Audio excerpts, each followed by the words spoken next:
some of the other quarterbacks. Now, I want to start, Liam, with Emory Williams. Not to say like he did fine. Like, I'm not saying like any of his throws really stood out, but what stood out to me was this dude had a compound fracture in his non-throwing arm, 4 months ago, a little less than 4 months ago.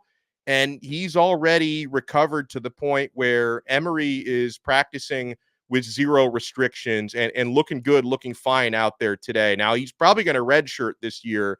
But when Cristobal said a few months ago, yeah, he'll be good to go by the spring, a lot of people didn't believe him. But I had to see it with my own eyes, and I saw it. I thought Emory physically looked really good out there.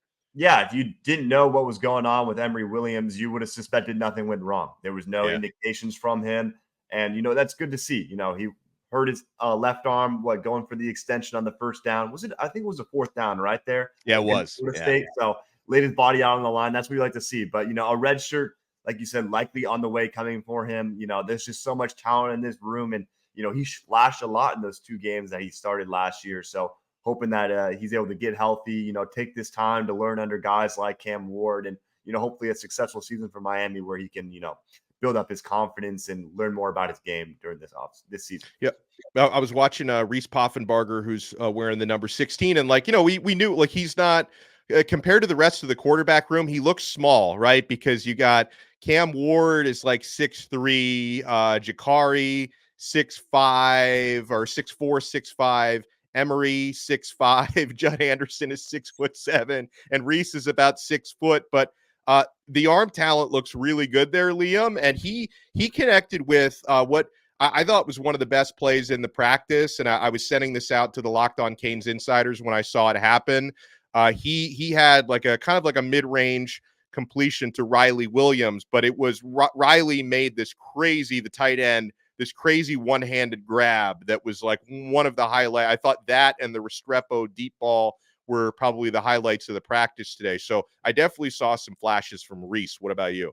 Yeah, I think he's the early favorite right now to be the quarterback too. I mean, you got to look at the situation. Miami, when they brought him in, it was expected that he'd be contending for the starting role. No one knew that the saga with Cam Ward would be that he'd declare for the draft and that he end up, going back on his decision, coming back to Miami. No one knew that.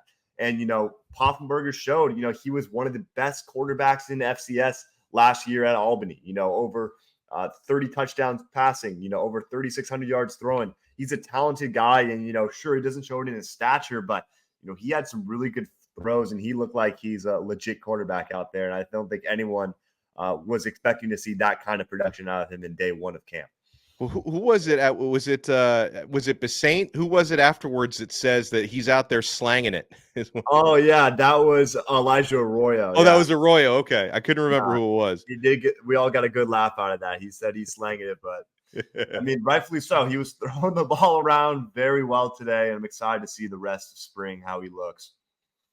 And by the way, I've seen people commenting that they're disappointed that they because a bunch of people last year bought number 44 jerseys for Ruben Bain, who switched, but like the real ones knew that the switch to number 4 was probably going to happen because that was his not only his high school number but his childhood number. And Bain mentioned that I don't know if he got into the whole story on it, but that's like a number that means like a lot to him and his family. So Bain, he's got enough clout now after ACC defensive rookie of the year. He's got enough clout. He can change numbers.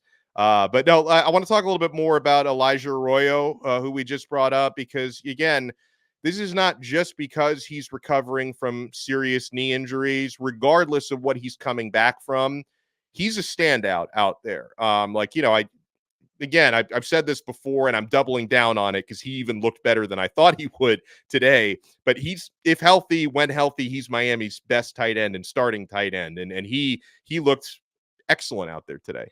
Yeah, I mean, I'm never wishing, injuries on anyone, but, with Cam McCormick not playing spring football right now, it gives a big opportunity for Elijah Arroyo to get in there and produce.